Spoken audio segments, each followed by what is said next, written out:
Ladies and gentlemen, welcome to another fantastic episode of The Left Wing. I am TJ Whitehead, powers taken, not given. Joined as always by John Cooper Paz of Counterpoint Politics. How have you been, my friend? How have you been? Doing well, doing well. Our number one favorite viewer is having some health problems, so been pretty busy visiting my grandfather in the hospital. But he's doing good, doing recovery, and hopefully he's watching right now. I sent him the link, so hopefully he figured out how to get it going on his phone. But other than that, business as usual over here, TJ. Good old grandpa. I hope he's doing well. During your trips to go see him or anyone else, have you been noticing the high gas prices? Have you noticed this, John? It's a little higher than it was last week. So here's the nice thing about being me is that I just put the card in the pump, and it's going to charge me at a later date, and I'm not going to worry about it. As long as it doesn't get too crazy, I live a comfortable enough life where I can ignore it. But unfortunately, most people can't.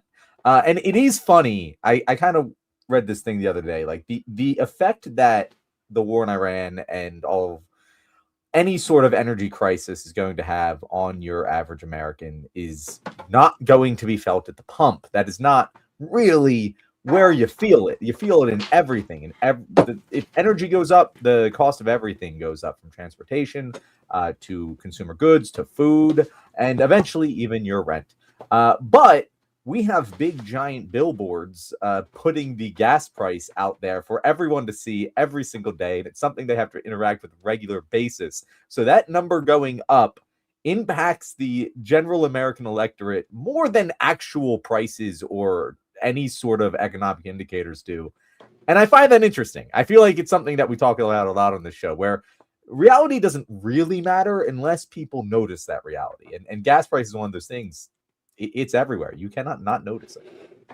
Yeah, gas prices, like what John referred to there, the fact that he puts the card in the machine and it charges him what it's going to charge him. What's he going to do? Not buy the gas? It's referred to as I think economists call it an inelastic cost. This is something that you have to buy. You're not going to be able to ignore the fact that you need gas unless you start walking or biking everywhere. And this is the United States, buddy. We're not doing that. So it's true that what are you going to do? You can whine about it, but it's there. But it is a strong cultural point of how people feel about the economy, because like John mentioned, there's huge boards telling you how much the gas costs every single day. You couldn't avoid it if you tried. You went out there and they forced the price on you, let you know.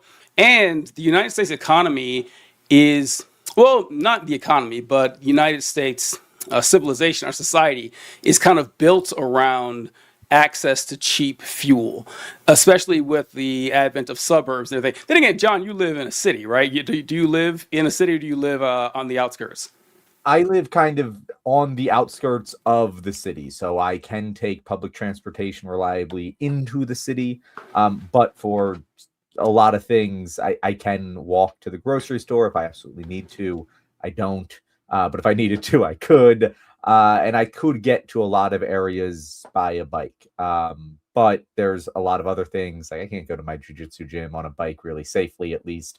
I can't get to my parents' house, which is 40 minutes away. So I still use the car a decent amount. But I'm fortunate enough to live in a place where if I had to, I could sell the car, get rid of it, and not worry about at least the price of gas when it comes to the pump.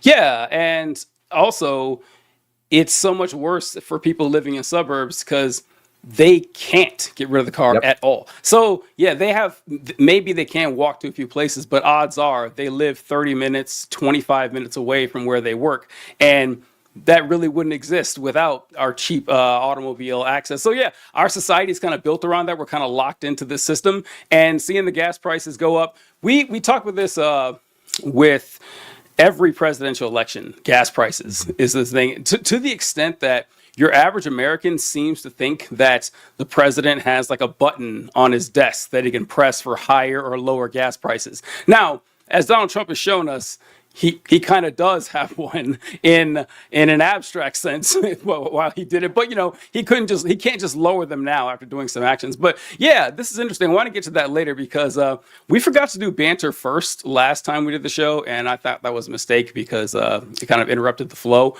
But I found something, I swear to God, John, 20 minutes ago, I ran across this and I said, oh, this is perfect banter. This is left-wing banter. Like God, like an angel parted the clouds and brought it down. This is perfect for us right here. But this is well, actually, I'll go to Colby first. Colby says, quick invincible question. Is TJ just short for tech jacket? Okay, no, it's not. But I have not seen the newest episode of Invincible. I know last week we said we tried to watch it, talk about it. Either. I'm pretty sure they unleashed a batch of 3 last night, and I was like, well, we're not catching up on that in one day. So let's make it next Thursday. We'll catch up on everything that is to date. TJ, if you can, if we can commit to watching the new episode, I think there's only going to be one, and then we can have a recap of the first 4 episodes on Thursday. I think that would be the way to go about this. That sounds like a deal to me. All right. And Tech Jacket was in season 3, so not spoiling. Okay. All right. So I saw this. Joseph Panette. Yo, nice to see you, Joseph. I don't think I've seen you comment before, but this is our Q&A show. So if you have any questions for us throughout this, we're just doing Q&A shows, by the way, now, guys, for the foreseeable future. I've been kind of liking this format better than having planned topics. So unless we have a planned topic, we will do a Q&A show. All right. So ran across this from the Pew Research Center. And this is a poll in which they asked Americans about a dozen different things and said, do you believe this is moral or immoral? And seeing the number, the percentage that they got. So check it out. This is the poll right here. So at the top of the list, married people having an affair. 90% of Americans responded to think that was morally wrong. And about 7% said morally acceptable. That's about what you would guess, right? That's not a shocking number right there. The other ones on here are a little more interesting. Viewing pornography. Shocking. I'm a little shocked that 7% said it's not like an affair. Kind of by definition, it is not acceptable. I don't know. Like, I guess there's more people than I thought who are just okay with cheating but are also monogamous. Very interesting section of people there. So yeah, that was interesting too. I was trying to figure that out because it's like asking, is murder wrong? Like, murder is definitionally wrong. You could ask, is killing someone wrong? Well, that depends on the context, but murder, that's wrong. So I guess maybe they thought there could be some contextual reasons for this, that say your spouse is abusive, or maybe you're technically married, but you're separated, or maybe, there could be like some... You know what? You got me there, TJ, because that would be an affair still, but it would. I would say it's not a moral issue at that point. So you got me there, TJ. There we go. Well, that's my guess. That's the only way it makes any sense to me, because otherwise, if you're in a monogamous relationship, because you're right, if it's not monogamous, if both partners are saying we're okay with you stepping out, it's no longer an affair, right? I don't get it, but so that's all right. So here's here we go. Okay, the second one on this list, viewing pornography. 52% of people view it as morally wrong. And what have we got? Hold on, wait a minute. Oh, so I misread that, John. I misread that. Okay, I misread that. Okay, that actually makes more sense then, because 7% say not a moral issue and something morally acceptable. Actually, still kind of the same with the marriage one. But okay, so for viewing pornography, 15% say it's morally acceptable. 32% say not a moral issue. That is shocking to me that it's only 15%. So, I mean, morally acceptable and not a moral issue are basically the same thing in my mind. Like, I guess I don't know. Like I don't really know what the real separation is there, because it's not saying like morally good. It's saying morally acceptable, which to me is basic. Like, neutral morality is acceptable. So kind of a weird question, weird way to segregate those two groups. But I'm surprised 52% in the morally wrong. That seems high to me.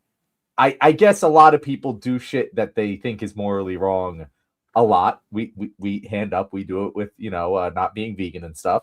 But like, I don't know. Seems like that number's higher to me than I would have guessed.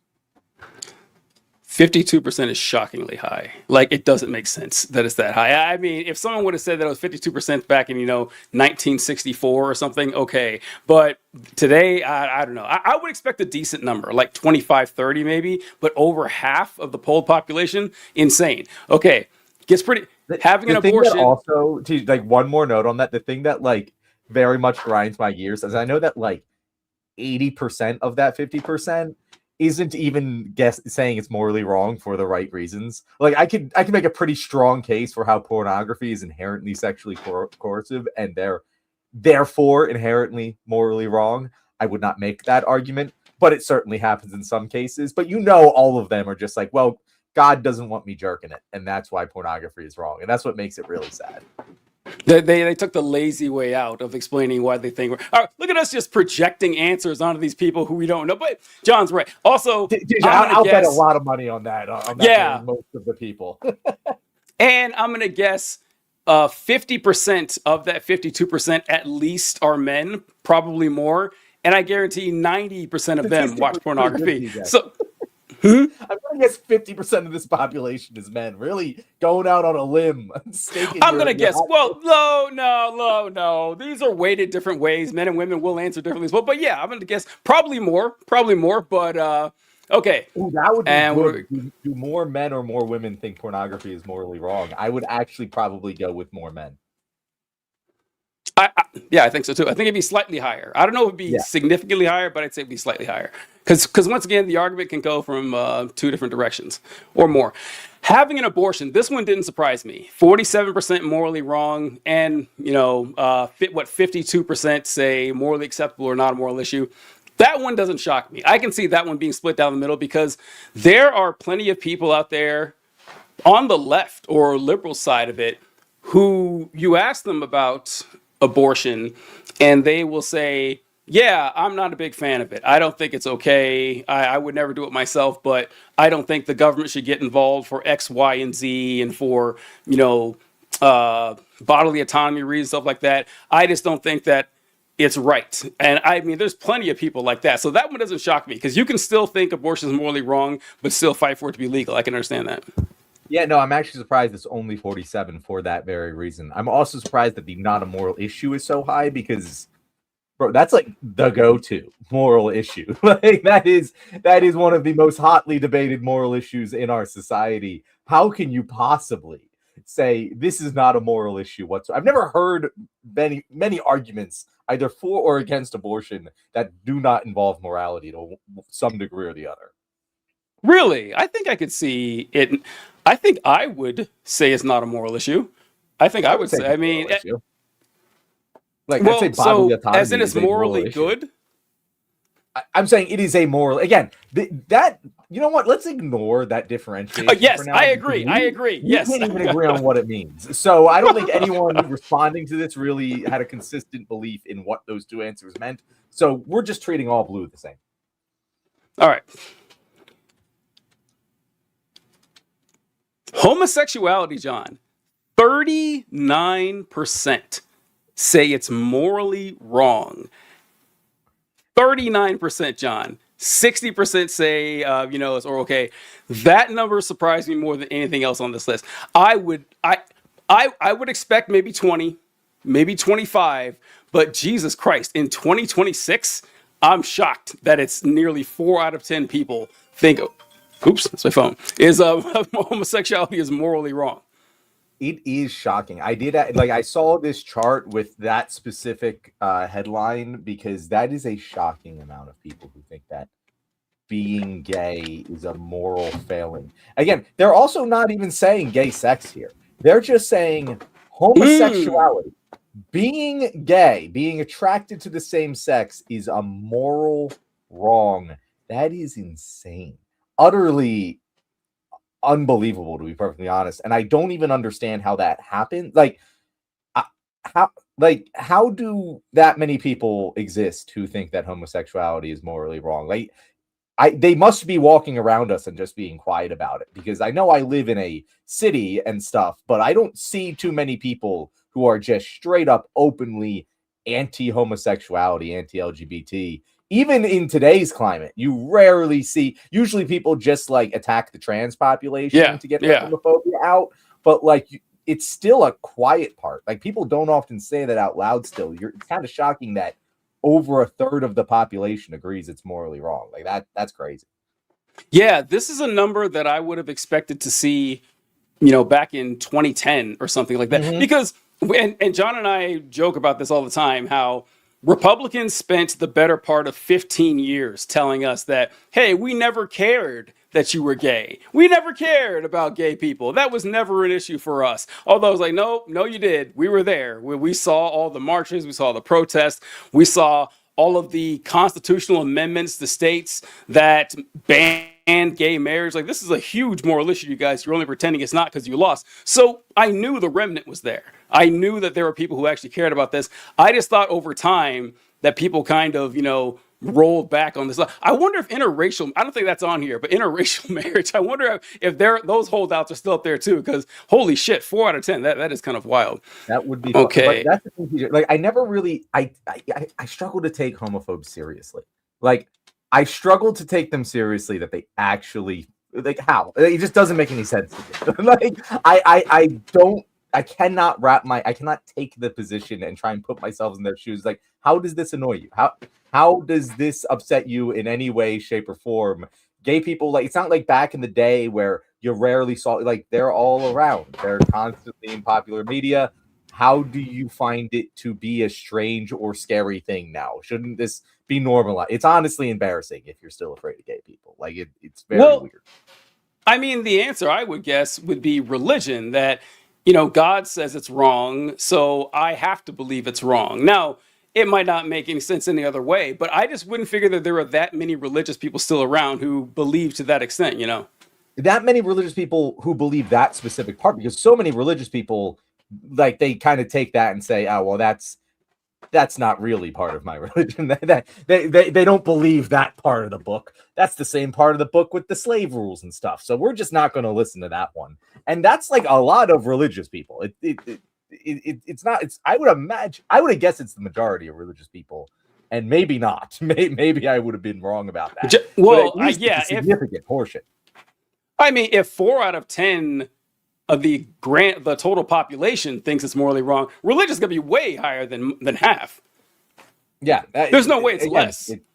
Again, but I thought that a larger majority of religious people just ignored the whole anti-gay thing. Like, I thought that more religious people have and I'm just wrong. I've overestimated the religious people once again.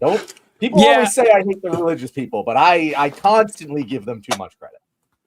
No, yeah. Well, you give them too much credit, and as we've been over many times on the show, you like to say they don't really believe this. They just say this. Well, no, they do, man. I don't know what to tell you. I was there. I synced it with my own 2 eyeballs. They actually, well, now I know it's difficult because their beliefs are inconsistent and illogical. They, like you mentioned, the part that the Bible says that if a man lies with a man, they shall both be put to death and everything. Well, in that same book, it says that slavery is perfectly okay, following certain stipulations, and they follow the one part but not the other. Yes, you're right. That doesn't make any sense. Doesn't matter. Like, they believe it, and they say they don't know where it is. They couldn't find the verse for you. Someone told them that God hates gay people, and they all right, they're cool. And by the way, according to the Bible, he does. And so, yeah, this, what's weird to me? This might make people upset, but I don't understand gay Christians. I don't get it. I really don't understand it. And I've seen a lot of hoops people jump through trying to sanitize the Bible, trying to say that, oh, people misinterpreted the Bible. They twisted it for their own pleasure or their own joy or their own bigotry. And say, no, I mean, sometimes, yeah, but when it comes to being against gay people, yeah, it's pretty clear. The Bible is very explicit on that. So you've done a little bit more Bible study than I have in my life. And one thing that I've consistently heard but never really took the time to look into is that specific Leviticus line, a man should not lie with another man, is really talking about a man lying with a boy and talking about pedophilia, not homosexuality. Is there any truth to that? Is it just kind of a quasi maybe thing? Have you heard this before? Yeah, John, I have heard this, and the answer is kind of complicated. It's no. There is no truth to it. There's none whatsoever. This is one of the. That's actually the example I was thinking of. That there's I was thinking of that one, and I was thinking of the spare the rod. Yeah, the man who spares the rod hates his child. Now that's not about child abuse. Yeah, it is, but it's from Leviticus 18, I believe, and it says that if a man lies with a man, it's an abomination unto God. And people say, well, actually, like what John said, it's saying that if a man lies with a boy, that's an abomination. One, it's bullshit. And the word does not say boy. It doesn't at all. And to really hammer the point home, a few verses later, or later the next chapter, it tells you the punishment for the man lying with the man. You know what it is? They are both to be put to death. So if you're telling me that this verse is meant to protect children against pedophiles, God's solution is to kill the pedophile and the child. You're going to have to explain that to me. And you know, all people who I heard correctly point this out, Charlie fucking Kirk. Charlie Kirk nailed it. He says, no, listen, people try to say that this is about pedophilia. It's not. What it is about, now this is kind of complicated here. The complicated part is that it is about protecting higher status males. Because in ancient societies, our categorizations of like heterosexuality and homosexuality weren't really a thing. What really mattered was your status. And basically your status was dependent on who was being penetrated. And the verse was really about protecting higher status males and saying that lower status males cannot penetrate higher status males. That is the abomination. It only works the other way around. So it's not an explicit ban on homosexuality, at least that verse in particular, but it isn't about protecting kids at all. And there's plenty of other verses that, shit on homosexuals. I'm glad you brought that up. As Chief pointed out, it's not just limited because Paul's letter also indicate that homosexuals won't inherit the kingdom of heaven. That's the reason my old church leaned on. Yes. And by the way, Hugh Jass, your other question, am I taking a break from threads? Yes, I am. I have been on a social media detox of sorts, and it has been wonderful, TJ. I went on my work trip and didn't have time for it. And then I came back and I was like, let me just not post for a little bit while longer and see how long I can go before I get the itch again. I hate how much better your mental health is getting away from social media. You realize like, oh wow, yeah, this is actually, I'm kind of poisoning myself here. What is happening? Yeah, so I do understand that. Heather says, I'm shocked that so many people think being gay is morally wrong still. Yep, absolutely. Colby says gay sex was a crime until the new millennium in most of the United States. I think it was 2004 or 2005 when Missouri had it on one of our state ballots that they were overturning sodomy laws. By the way, guys, sodomy isn't just anal sex, it's oral sex too. But people don't count that as sodomy for some reason. But the technical definition of sodomy covers oral sex as well. And I remember my pastor telling us that we all needed to get out and vote against this measure that was trying to decriminalize homosexuality. And even back then, I was like, oh, that's kind of weird. Why do I care about that? But yeah, this is a big deal for the Christians. They kind of love that shit. All right. Oh, roll through these last ones here. Patients ending their life with the help of a doctor. Only 35. That one shocked me. If you would have guessed like the average American, I would have guessed it'd been higher. I don't know about you, John. Yeah, I would have guessed that would have been higher too. That's one of those like really, really tough moral dilemmas for me that I kind of go back and forth on a lot, because on the individual level, yes, of course, a doctor should be able to help someone end their life in the most reasonable and painless way possible. On the systemic level, well, that creates a lot of gray area for murder. And not like murder in the I hate you sense, but murder in the we're going to save money here sense. And I don't know, TJ. That's one of those ones where I'm like, it can go either way, and I'm not going to fight too hard to change it on either side. Really? So what do you mean? Like you'd be nervous about it because you think the doctors were going to kill you? I don't know. What are you trying to say? So it's one of those things where morally, like if I'm answering this question morally, I'm saying yes, it's acceptable for a doctor, like doctor-assisted suicide is morally acceptable. But I do feel like that's one of those systemic rules that might get out of hand, might cause perverse incentives in the healthcare system, which of course we have about 1 billion of those anyway. But it's just one of those ones where I'm like, I don't even need strong evidence to understand why it might be best to not legally allow that. And just kind of have a wink, wink, nod, nod. Here, this is what you need to do in order to keep yourself from dying painlessly. Make sure to do these things. Wink, wink, nod, nod. Might be better than state-sanctioned medically assisted suicide. I can see both sides of the argument. What I'm saying, TJ. So yeah, I guess that I would like to see the stipulations that countries that do have it, as in what they have, because yeah, I've always thought this. I don't think I've done a video or talked about it publicly, but you know how we've grown up and we've watched old people and they slowly get worse and worse, and you know, and the end is near and they're just waiting around for it to happen, and they send them to hospice, and which is basically saying, we can't do anything for you, here's a bed, hope it's comfortable on your way out.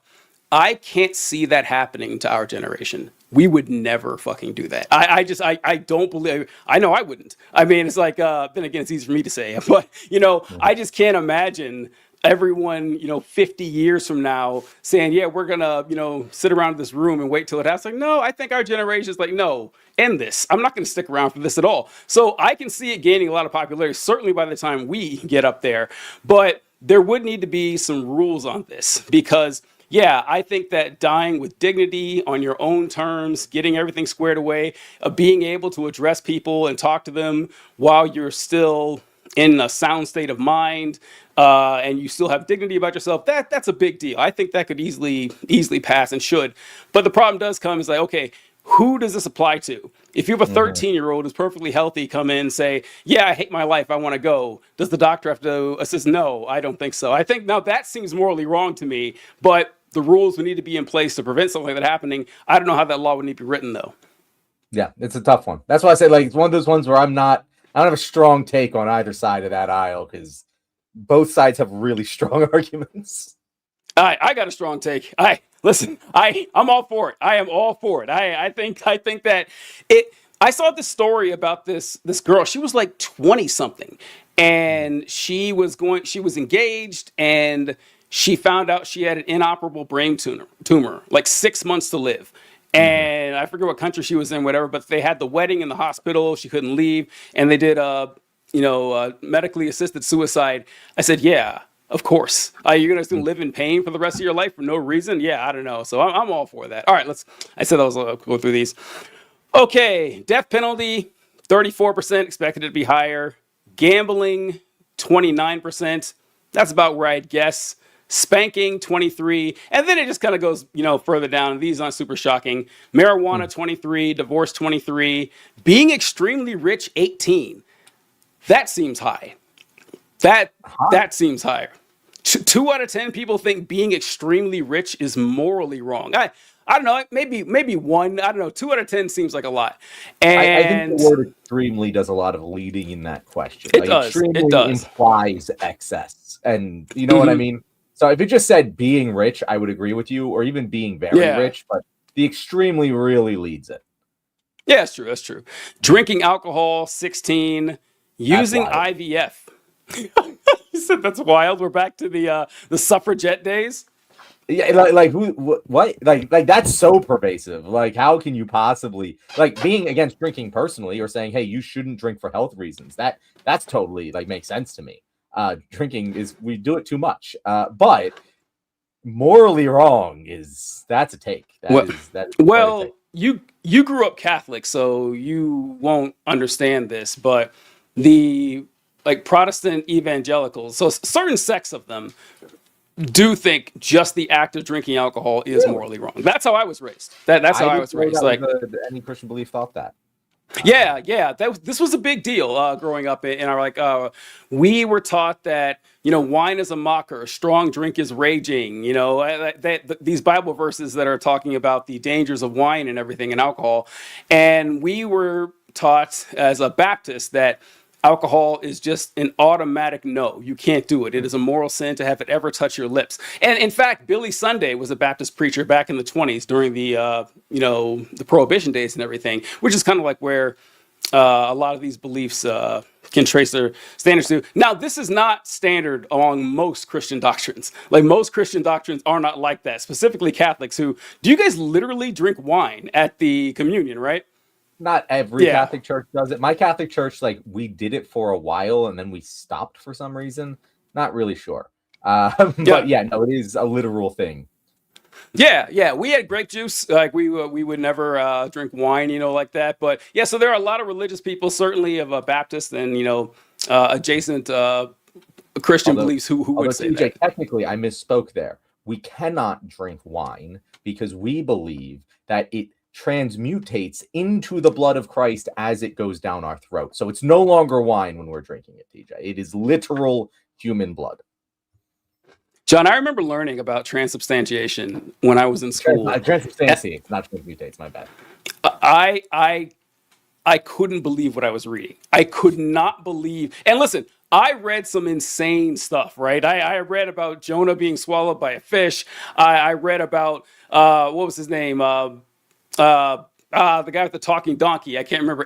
Whatever. He had a talking donkey. You had angels with flaming swords. You had all sorts of wild stuff. But then I read that the Catholics believe that the bread and wine literally turns into the body and blood of Jesus Christ. Like Charlie Day said, that Christ came down to earth to die for your sins, and every week you proceed to just eat the man. It's just like, this is, I don't understand. How seriously they take that shit. I thought it sounded insane, and I can't believe that doctrine is last. Like, okay, this is clearly a metaphor. I know we believe a lot of stuff in the Bible is real.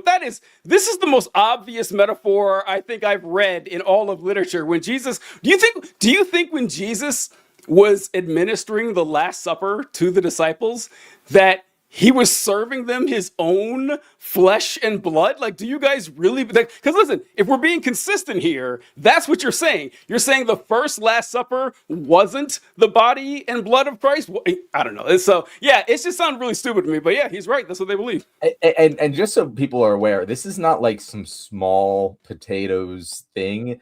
There were like thousands of people have been killed over this ideological difference, over whether or not the bread and wine physically transformed into human flesh and blood. This was there were battles fought over this. It was a really, really big deal back in, like, I don't know, 1400s. Who fucking knows? But it was pretty big. You can find their bones. Yes, you can find just sprawling polemics of people talking about how shitty these people in the other town are because they do or don't believe in transubstantiation. I don't know. It is just wild. Oh, we got a lot of comments. Thank you, guys. It says a good point that most Christians couldn't find the chapter and verse about homosexuality and that they also possess no understanding of the context. This is where it gets frustrating. John and I, when we talk to religious people, and look, if you want to be religious, fine. Hey, do what you want to do, but you can't pretend that we're making stuff up about your belief when we know more about it than you do. And Colby says, if you lived back then, would you be a top or a bottom? Why wouldn't you just ask if I'm one now? Why would you? I don't know why it matters. That seems like I don't understand. Garby the cat.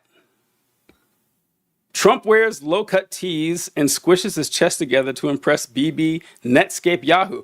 What is the Netscape Yahoo joke? I don't know what Netscape Yahoo's. Obviously, it's a play on his last name, but I don't know what Netscape is, and I imagine Yahoo's just insultingly sort of like his last name. I don't know, but John, I'm picturing it right now, Garby the cat. I appreciate the $5, but I really hate thinking about that image. So, thank you, John. Thank you. You don't know what Netscape is? No. Oh, damn. Yeah. It was a browser, an internet browser back in the old days. It's I, is it a I made search? TJ feel old here, guys. No, well, actually, I might have been wrong. I'm old. A search engine. I thought Netscape was a browser. Okay, it's a search engine. Okay, well, never mind then. I guess I forgot too. I just remember Netscape Navigator. You know what? I'll look that up and check on that. Oh, thank you, Heather. It was Balaam. Balaam and the talking donkey. Okay, that's it for the chart. I just thought the chart was pretty interesting right there. Some really cool ones right there, especially the IVF. That's the last one I wanted to go over real quick. Sorry, John, but IVF. It states that 9% believe IVF is morally wrong. That number is higher than I would have guessed maybe a year ago. Now I'm not as surprised by it after last year. We saw the Republicans talking about it. One interesting thing, though, that isn't on here. Let me check one more time. I don't think I saw it. No. And I want to ask your opinion on this because I heard conservatives complain about what is it called? Surrogacy for a long time because it was when Dave Rubin is conservative commentary who's married to a man, and they have 2 children through surrogacy. And conservatives, I thought they were upset because Dave Rubin was gay and he was raising kids. You know, they hate that automatically. But a lot of them were actually upset at the act of surrogacy in the first place. They said, yeah, you're just purchasing another human being's body to make them have a baby. This is just a way for rich people to exploit poor people's actual bodies for their own gain, so they don't got to go through pregnancy themselves. And I was like, you know what? I don't agree with that, but I see where they're coming from because it reminds me a lot of those stories of like we're going to use poor people's bodies, and when rich people get old, we can like amputate a poor person's arm and sew it onto themselves or something like that. It kind of gave flashbacks to that in my mind. I was like, yeah. Oh, Colby, thank you. It's also a far left position. I've heard people on the left say the same thing. And I was like, you know what? I'm not with them, but I don't think it's quite as insane of an argument as the IVF is. Once again, not saying I think surrogacy is wrong. I don't. But have you ever heard that argument, John? Yeah, I've heard that argument, and I have a similar retort to it that I have to prostitution, or really there's a whole genre of left-wing argument that goes, if you are selling your body to a richer person, that is a means of economic exploitation, and it goes all the way down to everything. In which case I just say, okay, well, we don't live in a communist utopia.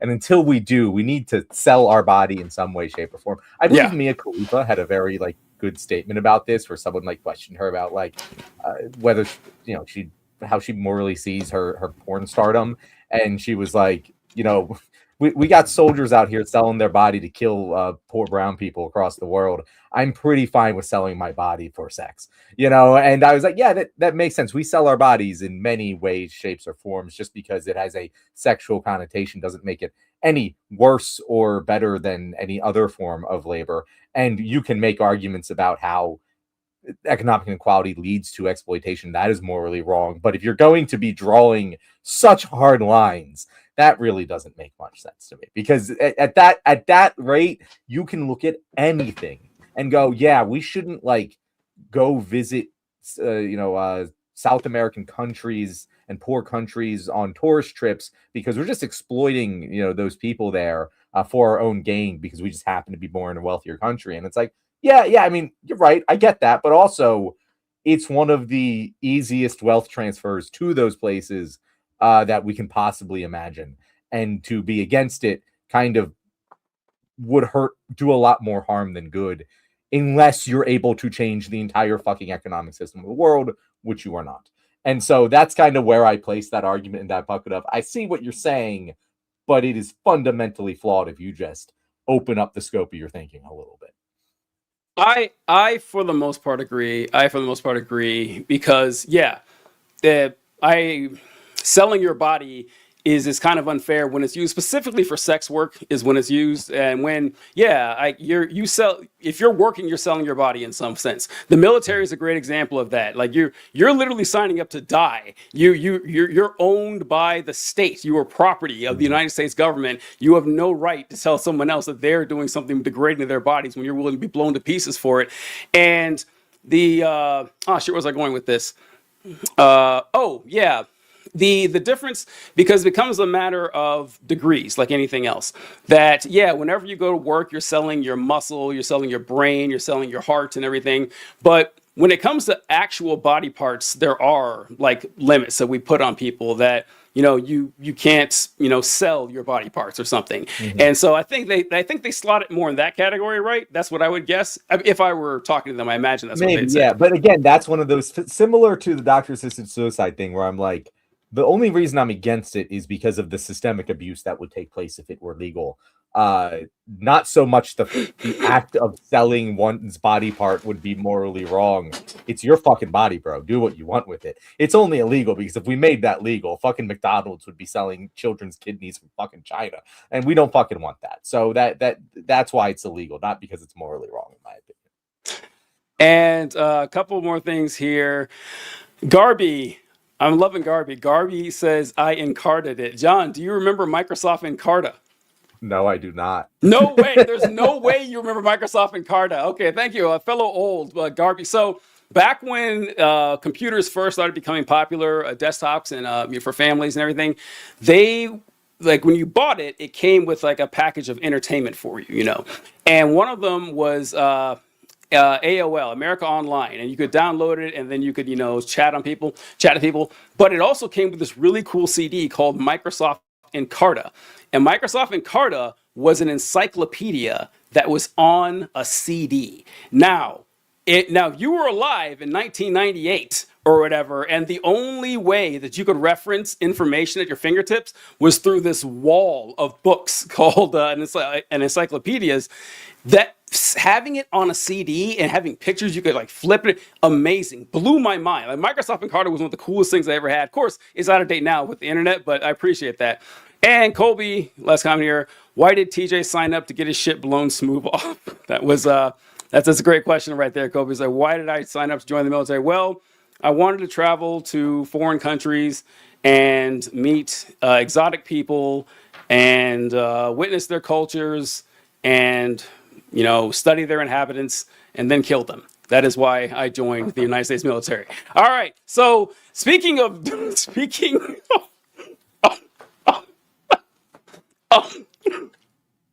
you like that, John? I was waiting for the punchline, DJ, and you did not disappoint. All right. Okay. Speaking of killing people in foreign exotic lands, how about that Iran war? John? What is This has been one of like, I don't regret ever saying that like I supported military intervention because I still was correct in that take. But this has just gone to batshit insane levels of we had no plan and we're TJ, this is gonna last forever. I don't know what the exit ramp here is. It's just gonna keep escalating because here's the thing. Iran isn't gonna move. They can't. Why would they? If they move on, they've always not been able to move on this, but especially now, the leadership in Iran isn't going to just surrender. Then what do they have left? And then we're not going to stop because we're too fucking proud, and Israel isn't going to stop because they want to eliminate Iran, and this is their best opportunity to do so. And of course, even if we thought maybe it was in our best interest to stop, well, we're not going to just let Israel go and keep going because they're going to keep going. So we might as well join them. This is going to go on forever, TJ. This is going to go on until there is a new president of the United States. That is my bold hot take here, and everyone's going to hate it, but nothing will actually change because even when Democrats have a blue wave in Congress, they're still not going to do anything about it because even somehow, Democratic leadership is not like unilaterally opposed to this, and it's batshit insane. When you say it's not going to end, I'm not like, what do you mean? Like, you think that the United States military is going to keep bombing Iran for 3 years? Yeah. I mean, we're at like 2 years here, 2.5.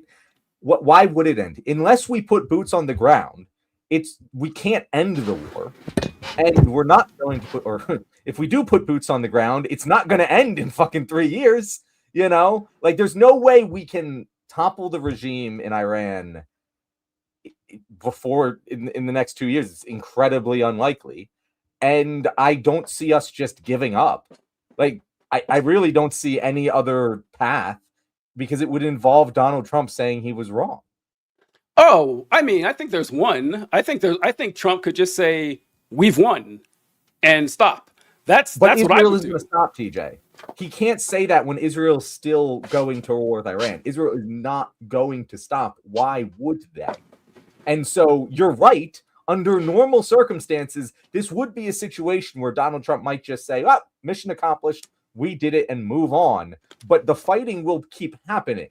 And that's not going to play well with the powers that be. And maybe Donald Trump really wants to stop it, but the support of the war, however, I will say is important to them because they are doing everything they fucking can to keep oil prices down. Did you see that they are considering lifting the sanctions on Iranian oil? Hilarious, man. So So funny. funny. So funny.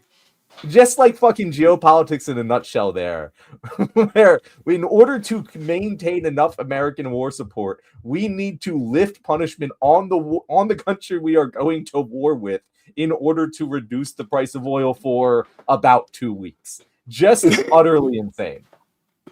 Look, the whole Strait of Hormuz thing is like Trump bombs Iran for no good reason at all. Like it's been funny watching them flounder on why we did this. That Iran is an imminent threat. We've bombed them. Trump keeps saying we've. How many times has he said now that we've already won? We've destroyed their navy, their air force, their army. They have no military capacity left. We're still going to keep bombing them, though, which kind of begs the question, well, what are you bombing? If they have no military left, well, what the hell are you doing? Of course, that doesn't make sense. Saying that we've got it taken care of. Will you guys please come and help us? We need help to secure the Strait of Hormuz. And Trump being the baby brain that he is, when he gets up there saying that, one, he says, who would have guessed that Iran would have attacked Saudi Arabia or UAE or Bahrain, all these places where we have American military bases, which he conveniently left out. Like they just got pissed off that the United States attacked, so they sent a missile to Bahrain for no reason. That's how Trump frames it. But it's like, no, obviously they're going to attack the U.S. installations that we've been surrounding Iran with. There was a meme that I saw like 10 years ago where it showed like a map of the Middle East, and it showed Iran, and it showed all the military bases around. And it's like, look how close Iran is to our military bases. What are they trying to do? Like, we've been threatening the Iranians for 50 years now, and they finally attack one of our bases after we attacked them, and Trump acts surprised. He could not have seen this coming. But man, the shutting down the Strait of Hormuz is just one of the funniest comedies I've had the pleasure of witnessing in my life. And that Iran is not a global superpower, right? Like they cannot match us, but they have outsmarted us. They have absolutely outsmarted us in every way, from depleting our missile supplies to using just their cheap technology to say, oh yeah, we have control over this very important body of water, and we're not going to let you pass.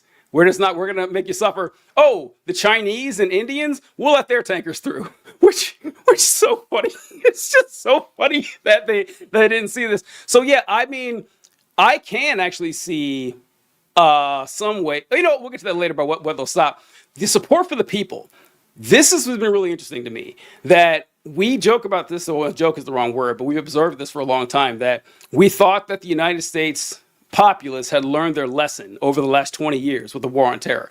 Everyone kind of agreed on this. This is like one of the issues is, oh yeah, this world police stuff, we're all against this. Everyone, no matter red, blue, whatever, they all thought the same thing until Trump came along, and now they're all for it because look at this poll, John. I think I titled this that Republicans really love Trump's Iran war. And I put a picture from CNN. There was a video of a guy showing that 89% of MAGA identifying Republicans support the war in Iran.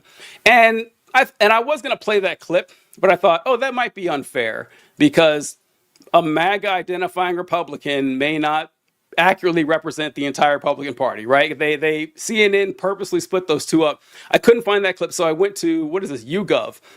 And this is the poll YouGov did, that more independent, this is about independence and how they disapprove of how Trump is handling Iran, who gives a fuck.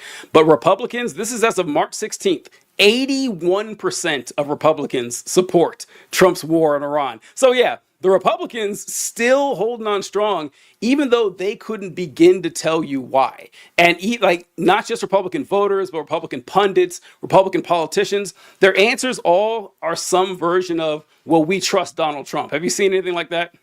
Yeah, it's utterly insane, TJ. Like, it genuinely, as you said, this is something that we all thought we agreed on not that long ago. In fact, one of the first things Donald Trump did on his rise to power was become, I don't know if it was the first, but at least one of and the most outspoken critic of Bush's invasion of Iraq. That was his coming of age moment in American politics when he was on the Republican debate stage and he went after Jeb Bush for the Iraq war. And that's what he killed Jeb Bush and then he became a player.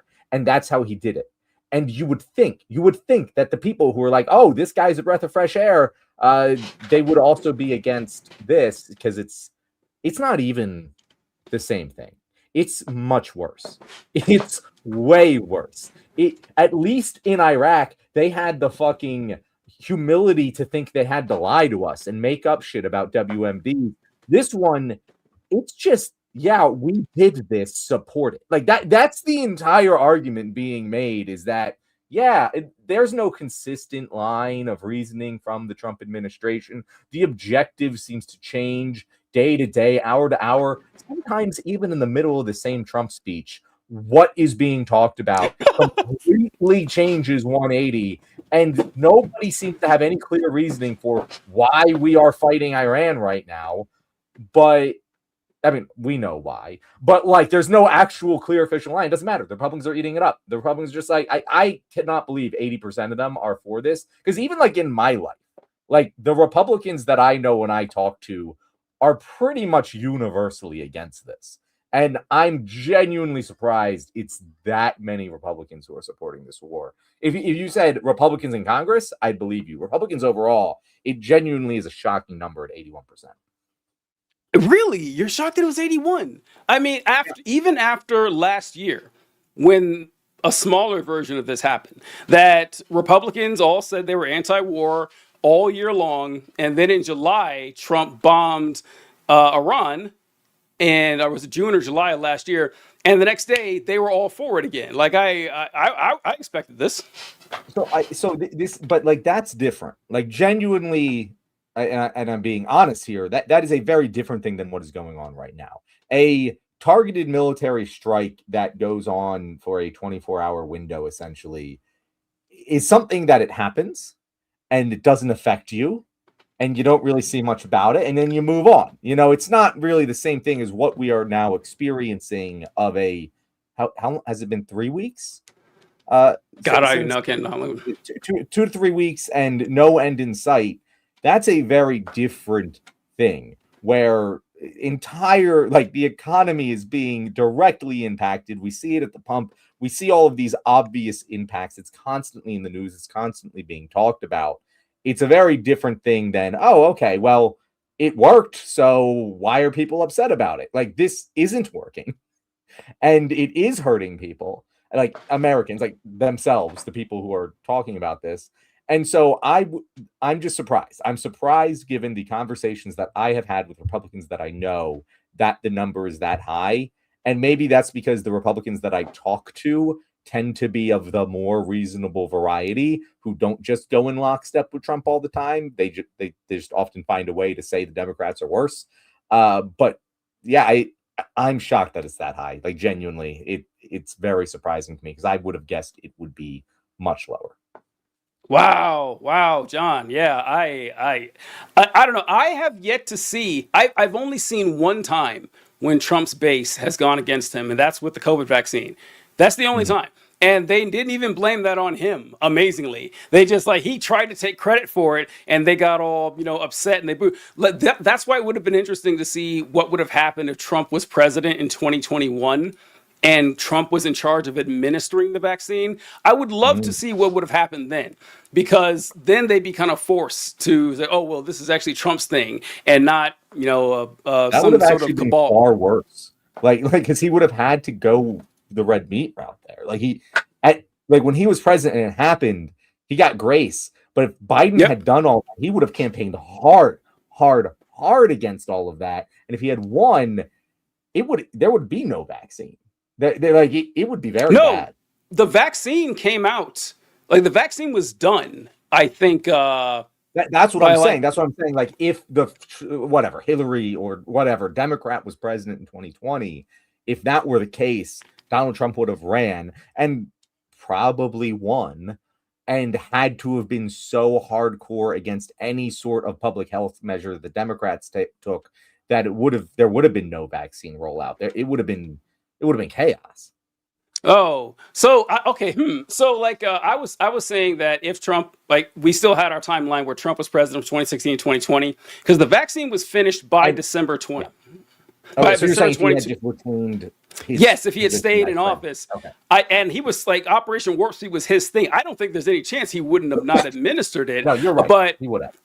what I always joked with if once if Trump would have won the 2020 election, that would have made the world a much better place. He'd be gone right now. Like it'd be all over. We'd just be through with them, rather than having January 6th and the return of Donald Trump 4 years later.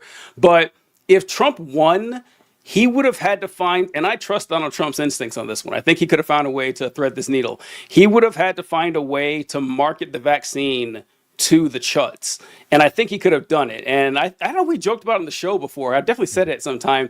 He would have to call it a potion or something. He couldn't call it a vaccine. He'd have to really subvert them. And yeah, he'd have to market it as the Donald Trump secret elixir. He would need to, and this is important. He would need to charge. You can't give it for free. They're not going to trust that. You would need to charge $85 a pop. And it comes in two colors, blue and pink, and you know why. And, just sell it to people that way, and it would work. I think that would have been a great way for Trump to actually get the vaccine across, because, the way you do it, like a civilized way, wasn't going to be accepted by the rubes. But no, how do we get on that? The vaccine. You were surprised that was the only time you ever saw the Republicans actually turn on Donald Trump. Yes, and I think he could have found a way to get them there. But anything else? Literally anything else. Like Epstein, we all heard that the Republicans would turn. They didn't. A war with Iran, they're not. And they're never going to turn against Donald Trump. Even now, John, I am so... If I wasn't on vacation this last week, I would have made a video on this. But I cannot tell you how many Republican voters, Republican pundits, and Republican, maybe not politicians, but people in power and office, they're saying that Trump is getting bad advice. Trump is being led astray by his advisors. Trump is getting his arm twisted by Benjamin Netanyahu. No, they're saying they're blaming literally everyone else other than Donald Trump. They just refuse to assign. Even that guy, wasn't it Joe Kent, the guy who quit? Mm-hmm. Yep. His letter said the same thing. His letter said that Trump is being led astray by these people. They will not let the buck stop with him. So I have no reason to believe they're ever going to abandon him. And I think that's good. I hear that people say, 15 years from now, all these folks are going to say that they weren't Trump fans. They'll denounce him. No, the fuck they won't. Did you ever watch that documentary on Netflix about David Koresh and his cult back in Waco in the 90s? Mm-hmm. I watched that fully expecting them to say that, yeah, that was kind of a messed up part of my life. I can't believe I fell for that. No, they all still believe 30 years later that David Koresh really was Jesus Christ. Okay, look, if he could hold on to those folks, Donald Trump's holding on to folks too. I think that these folks are not going to abandon Trump no matter what. It's one of those things where it's like, you think you'll never be in a cult, and yet there's so many cults, and there's so many things that act like cults, because for whatever reason, part of our psychology really wants to be in a fucking cult. And most people don't recognize how many already cult-like tendencies they follow in their lives. And so, yeah, that is what we're dealing with here with Donald Trump. I just wouldn't have guessed that because I know that like the cult part of the Republican Party, as you said, like the MAGA Republican thing, there are the people who are true believers. They are in the cult. And that's about, we know to be 30 to 40% of the Republican Party is that. Maybe even 50% now. But that's why I'm saying it's so shocking that it's all the way up to 80%, because we know that that's including the majority of the non-MAGA Republicans are also believing this, or also supporting this. And that's the crazy. Like, if it was less than 70% or less, I would have been like, okay, I can buy that. It's the cult and then maybe half the other Republicans. This is the majority of non-MAGA Republicans supporting the war in Iran. And that is what confuses me. That's what surprised me. One real quick answer to a question here. Colby says, can you guys play the clip of Peter Griffin visiting the 9/11 memorial? And Brian lists off, Jesus, all the countries the terrorists were from. And Peter asks if that means we need to invade Iran.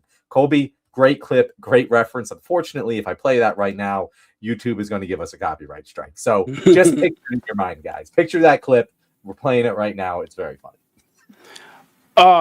Okay. The thing with, I would like to see, because we say this a lot and we kind of take it for granted.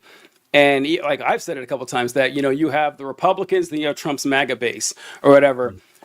I'm starting to doubt the difference now. I really am starting to doubt that there actually is some line of demarcation between MAGA Republicans and Republicans. Because how would you identify someone, a voter, as a MAGA Republican? It's all self-identified. That's the only way you would know. There's no way to distinguish who's MAGA, who isn't, unless they say, yes, I am MAGA, which there's a funny poll on CNN where it showed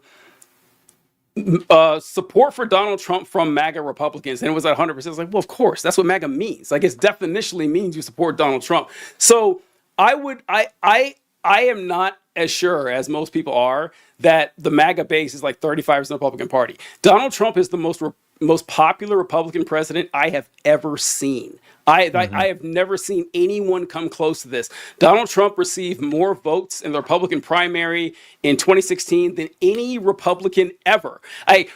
He's the first Republican to win the popular vote in like 20 years. I just don't believe that all these Republicans, these like 30% or 50% or 60%, aren't just part of the Trump cult. I think the Trump cult is the Republican Party now. And to the extent that the Republican Party is not a Trump cult, those are people who aren't Republicans at all. They're just fans of Trump. That's what I think. I think you have like the cult members who aren't Republicans and then Republicans who are cult members. I just don't think that there is any distinction anymore. And I think that's a fair point, TJ, because it's the only real way to explain why 81% of Republicans support the there's no other way to explain that. It reminds me, I keep thinking of that graph that we've discussed on the show, how it's kind of a bullshit survey that they made, but where the left side has opinions that are tightly clustered and the right side has opinions that are all over here. And how, while that survey was genuinely flawed, it does point out a very good fact that Republicans don't need any logical consistency in any way, shape, or form to agree with their cult leader. And like, that's what you're kind of describing, where it's like all of the explanations, all of these 4D chess arguments for how Donald Trump isn't to blame for any of this chaos that we're seeing. And none of them are coherent with each other, but they all agree it's not Donald Trump's fault. Just coincidentally, all of these incoherent, hypothetical arguments all seem to divert blame from Donald Trump. Although here's the thing, TJ, I actually think they are somewhat right.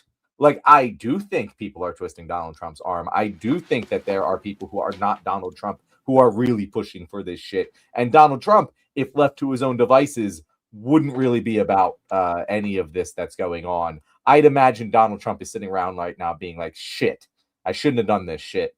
Now I'm stuck and I have to see it out because I have to win. I can't lose. But I would imagine that this is one of those situations where other people manipulated Donald Trump into doing this, not that Donald Trump pushed for this himself. Yeah, I guess I can agree with that maybe he didn't like spend his nights dreaming about this, something like that. I think the best observation I heard about this is that someone told Trump that this would be just like Venezuela.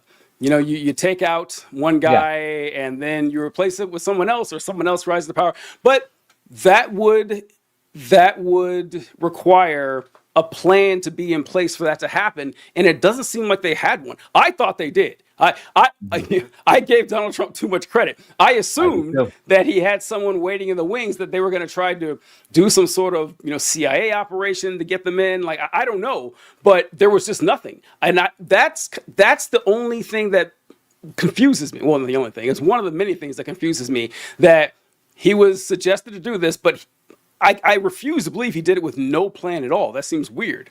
But that's what he did, TJ. That's the thing that again, when I was originally saying I support military intervention, there had to be a plan. It had to be quick. It had to be a successful operation, and it couldn't protract into a war. They literally, like, the Strait of Hormuz thing is just the most obvious possible retaliation that Iran could possibly have, and the fact that that seems to have caught us by surprise is batshit insane.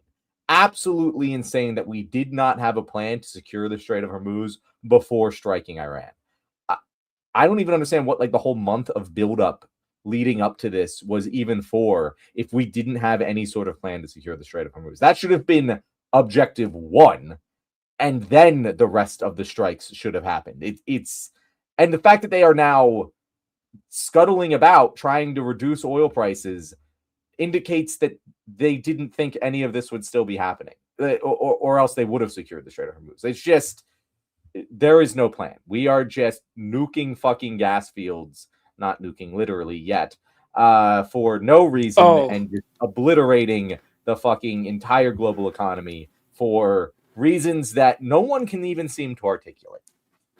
Oh, that reminded me of a tweet that he put out. I got to read. But what you said reminded me of this clip. Trump did a press conference the other day that, like, a dozen bars of gold just came from that thing. It was so great. But this one I really enjoyed. So it's a little unfair. You know, you win a war, but they have no right to be doing what they're doing.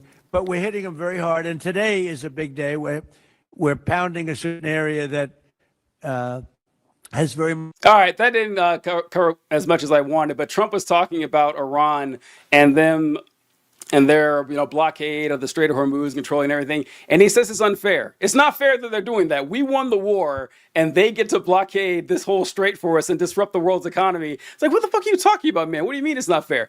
But the Iranians attacked an oil field in Qatar. No, it wasn't an oil field. It's a liquid natural gas field in Qatar. Did you hear about that? Yes, very, very bad. And it's one of those things that you say it and you're like, okay, yeah, what happened? Why should it be a big deal? It's a massive fucking deal. Not only because of oil prices, but that plant in Qatar is responsible for a lot of the helium production that we need to create semiconductors, which, if you guys haven't been paying attention for the last couple of years, is like the reason everything is so expensive, is that semiconductors are really hard to make, and the people who control the production of them are very, very rich now, if you just want to look at NVIDIA's fucking stock price over the last 5 years. And yeah, it's crippling. It could be crippling if all of that is shut down.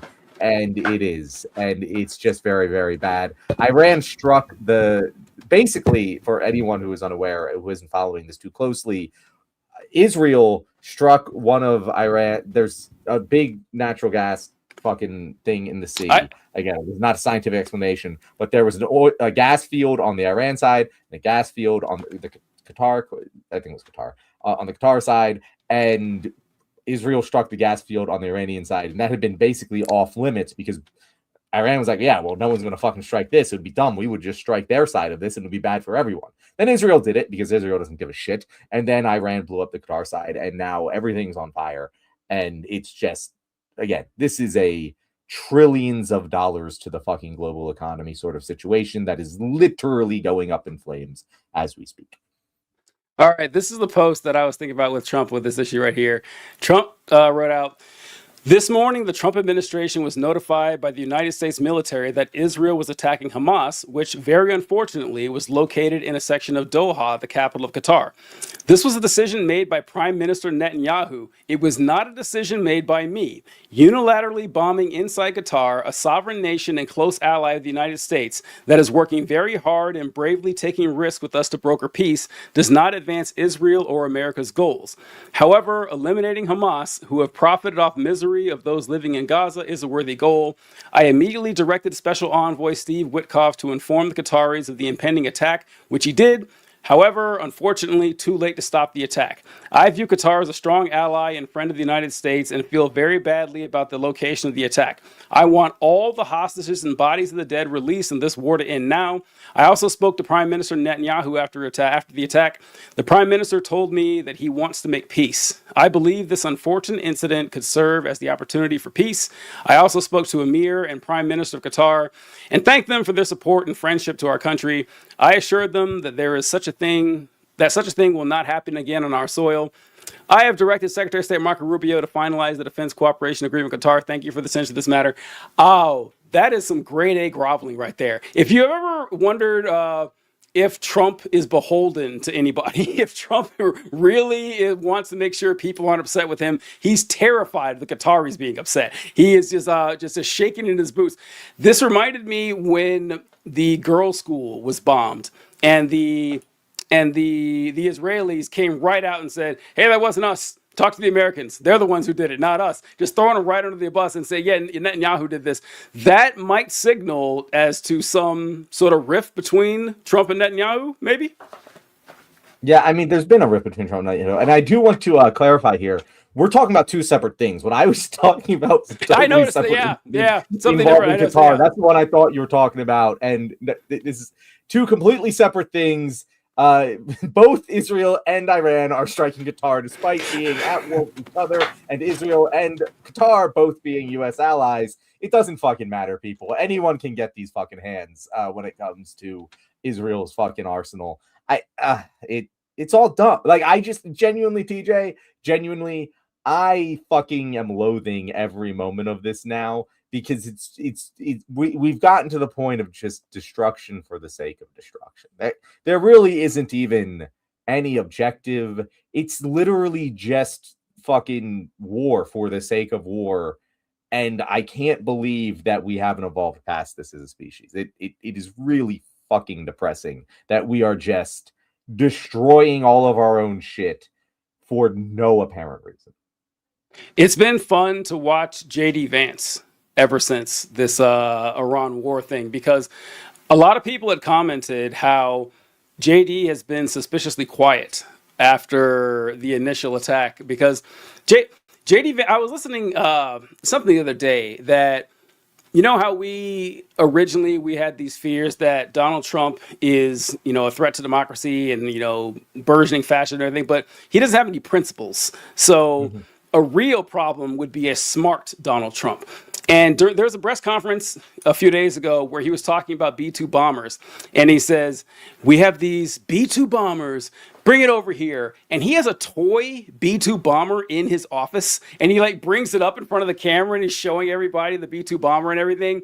And a guy was saying that a smart person couldn't actually do this. You need someone dumb like Donald Trump for this to actually be successful. And so JD Vance is a lot smarter than Donald Trump. I mean, you just listen to the two people talk. You can tell which one is more intelligent, which is why JD's been pretty quiet. But what him being stuck in this Kamala Harris rocking a hard place here, where his boss is executing a very unpopular war, and he has to support it. That's his job. And it's just ruining his chances to run for office in the future. I love to see that for him. Yeah, I do. Kyle asked you a question here. I wanted to get to it. He said, could countries in the Middle East band together to say if the USA doesn't break from or stop support for Israel, they will cut off oil to the USA? I mean, there's nothing preventing them technically from doing that, but why would they? As much as Israel is a menace and as much as Israel creates a lot of conflict in the Middle East, that's not the level of the cost of Israel to the other Middle Eastern countries is nowhere near the benefit of selling oil to America and maintaining good ties with us. They will happily deal with this pest in Israel, because Israel can't really kill them. They can just annoy them and harm them. But why would they want America to stop that badly to just cut themselves off from all of the good old-fashioned American money? It's just not going to happen. There's a reason that all of these countries have very strong ties with America. It's because it is a very mutually beneficial relationship. And Israel being Israel isn't going to stop that. As much as what they do is horrific, it just pales in comparison of scope. TJ, I see what you're pulling up for. Yeah, Colby. I Colby also is had that ready to go. All right. So Colby commented here that Trump talked about surprises today with the Japanese president. I'm going to present this without commentary. Just let Trump do his thing here. Of course, no, Japan and US are very good friends. But one question, why didn't you tell US allies in Europe and Asia, like Japan, about the war before attacking Iran? So, if you guys can understand that, this is a man asking why Donald Trump did not warn U.S. allies about the attack. This is a Japanese reporter. Europe and Asia, like Japan, about the war before attacking Iran. So we are very confused about we Japanese citizens. Well, one thing you don't want to signal too much. When we go in, we went in very hard, and we didn't tell anybody about it because we wanted surprise. Who knows better about surprise than Japan? Okay, why didn't you tell me about Pearl Harbor? Okay, right? He's asking me, do you believe in surprise? I think much more so than us. And okay, I think that's enough of that right there. Okay. I'm sorry, John. Sorry. Okay. All right. Now, we talk about Trump's comedic chops, right? This, I think, is evidence that he's kind of losing his fastball here, because John and I are the top Trump apologists on the left when it comes to his comedy here, because the first line was a hell of a joke. The first line was one hell of a joke. That was great. Who knows better about surprises than Japan? And the crowd laughed. Like, everyone laughed at the joke. It was great. It became bad when he tried to explain it. When he was saying that, well, why didn't you tell me about Pearl Harbor? And it's like, you guys know all about surprise. Okay, we got the joke, man. Now this looks bad. Now this looks rough. But man, that first line, who knows more about surprise Japan? I laughed when I heard it. How about you, John? TJ, I hope that you take this as a compliment of the moment I saw that, I thought of you. It was just like, yep, that is a genuinely funny Trump comment, but I agree, his delivery of it's good joke, good, solid joke. His delivery of the joke failed to meet a high standard of execution. And you know what? Typically, I give him a pass for not being a comedian and being a politician. So like, I don't hold execution to the highest degree. But yeah, that was, you heard the room groan. They groaned. Yeah. I actually feel like he didn't deserve that groan. Like, it was still a fine joke, but like, yeah, he definitely is losing his fastball when it comes to his delivery. 100%. He still gets his zingers, but he has way more. It wasn't even a swing and a miss. It was a swing and a hit. It was yes. And then like running to third base instead of first. Running to third base. No, yeah, that's good. I like the third, but yeah. Sorry, he had it there. I do think it's because he's nervous. Hey, Trump is on his back foot right now. We don't see it happen often where Trump is actually losing in popularity. But the Iran war, it's one of those things, like, even more than the Epstein stuff. I don't think the Epstein stuff is going to affect Trump at all. There's no way to deep fake or deep state your way out of this, right? This is a war, okay? This is real. We know he's actually been trying to do that. There was an aircraft carrier that caught fire. That was the Iranians said, "Oh, we hit an aircraft carrier." Trump's like, "No, that was AI. It was all computer generated." And then the Navy said, "Well, yeah, the ship, like, there was a laundry fire. It wasn't hit by the Iranians." And then there was an F-35. The first F-35 to ever get hit by enemy fire happened from the fucking Iranians. I mean, it's just like, this is a bad look, man. This is not going well for Trump, and I think he knows that. So, yeah, I think he's feeling a little bit nervous, and that's why he kind of poured it on a little bit more with he's like, oh, they laughed. They like me now. I'm going to keep going. We've all done that before, where you do something and people like it, and you go a little bit too far, but I think that's what's going on with Trump. Yeah, and you're right. He is on the back foot right now. And again, this is why I say I concur with the people who say Donald Trump is sort of being manipulated into all of this. Now, where I will not go so far as to say the buck does stop with him, guys. He is the president of the United States. He is the one making the decisions at the end of the day. So whether, even if you're saying, oh, he's being manipulated, well, fuck, that's just as bad. That's maybe even worse than he genuinely thinks this was a good idea. He didn't think this was a good idea, but he was manipulated by Israel into attacking Iran. Like, that's honestly worse than this was a good idea of his own that he decided to implement.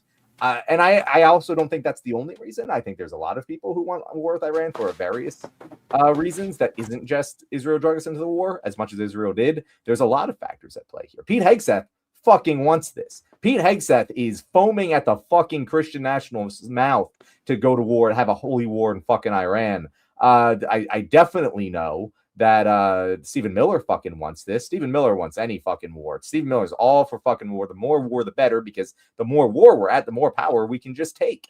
And Stephen Miller loves fucking waging war as just a utility in his way he views geopolitics as a fucking game of Civ. You know, there's many people in the Trump administration that do want this, but I do genuinely believe that Donald Trump is like, what the fuck, guys? I hate that we are doing this right now.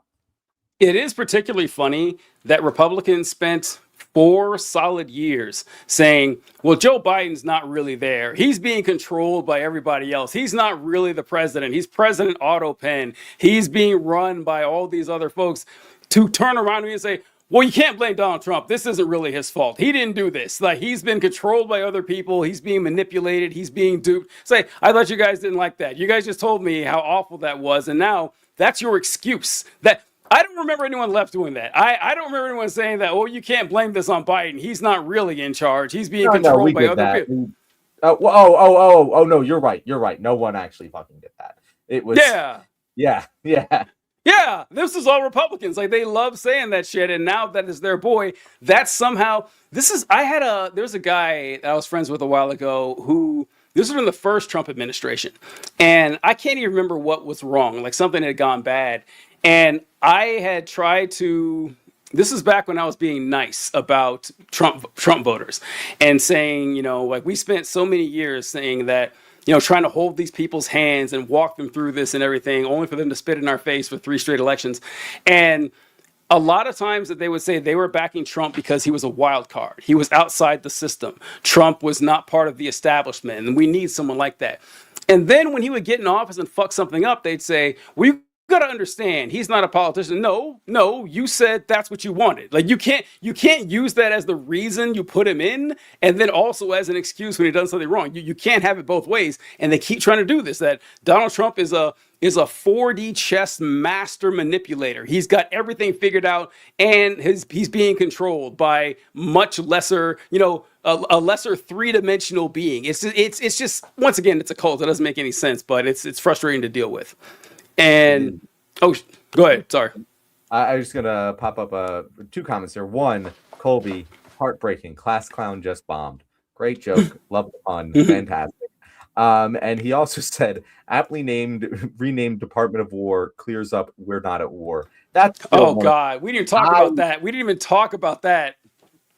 I just can't. I can sit here and I can talk about, you know, should we be at war with Iran? Should we not? The fact that people are just doing this obvious doublespeak where Donald Trump himself continues to refer to this as a war. He renamed the Department of Defense the Department of fucking War. Everything about this is a war. The media calls it a war, but whenever, like, question any official capacity, congressional Republicans will be like, oh, well, this is a military operation. We're not at war. This literally is 1984 shit. This is utterly insane.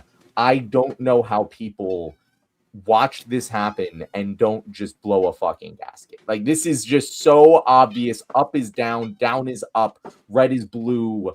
We've always been at war with Oceania. Like, I cannot believe that this is actually playing out in real life. As much as I can believe 100% of Republicans support the war before I believe that they genuinely are watching this and going, yeah, guys, this isn't a war, / it is a war, / I don't actually care if it's defined as a war. Not like how does no one care? You guys make a fucking hissy fit over the I can't properly gender you because it's not biologically accurate. But you this is fucking Schrodinger's war right now, and you have no idea what the fuck the word war means.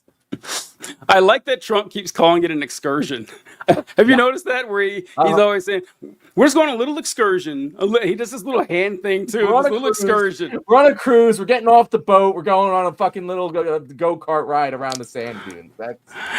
And we didn't even mention, I'm going to wrap up quick. We didn't even mention that Pete Hegseth just asked for $200 billion for the Iran war. Which did it. Right. I just the balls. The balls on these people, right? To say that we're renaming the Department of War and then saying we're not at war, but we are. They're at war, but it's not really war. We've won the war. We need everyone's help. We've destroyed their military. We're still going to bomb them anyway. It's just none of it makes any sense. It's like it seems like it's supposed to be comedic or whatever. But yeah, I couldn't believe it when they asked. Now 200. Now these numbers get so big that they don't mean anything anymore, right? But the Department of Defense, like every 10 years, they make a new budget for these folks. And I think like Trump just asked for the first $1 trillion budget, right? Last year, he asked for $1 trillion. He's asking for a fifth of that for one war that's lasted 3 weeks. And that's supposed to be just acceptable. We're okay with that. I understand. But last thing I want to mention now before we close out here, did you hear the terrible news that the metaverse is shutting down? Yes, I did. And that is very, very funny. Very funny. They changed the whole fucking name to Meta because they were so invested in this fucking metaverse thing. It never got off the ground at any point, and they're now just shuttering it. Very funny. Extremely funny. I love every minute of it. Is it made any funnier that they spent $80 billion on this project? It's made like the only thing that would make it even funnier if they spent $100 billion on it. This is like I'm not the first person to bring this up, but technology just kept getting better and better and better. And somewhere around 2012, it kind of leveled out. Like we stopped getting cool new shit that made your life better. Like, believe it or not, folks, the internet used to be better than this. The internet used to be fun and interesting. Now it's just 5 apps. That's pretty much all you use the internet for. And when you go on these apps, you see screenshots of the other 4 apps. That's what the internet is now. It used to be actually fun to kind of go and look around. And the metaverse was going to be the new version of that. It was going to unlock virtual reality. We have this cool shit here. And the only thing the metaverse gave us, $80 billion in like 10 years, is this image. That's it. That's the only thing the metaverse has given us over time. It looks goofy. It looked shitty years ago when they brought it up. At the time, I was like, yeah, this is absurd. It's never going to work. And of course it didn't. But billionaires are not as smart as people think they are. So yeah, let's, any last comments on that, John? No, just, I also just, if anyone is, works in marketing out there, Meta ads absolutely sucks. And it's been driving me up a fucking brick wall. So when I saw that they lost $80 billion on that, it was a little bit of karmic justice for me. Love to see it, folks. Love to see it.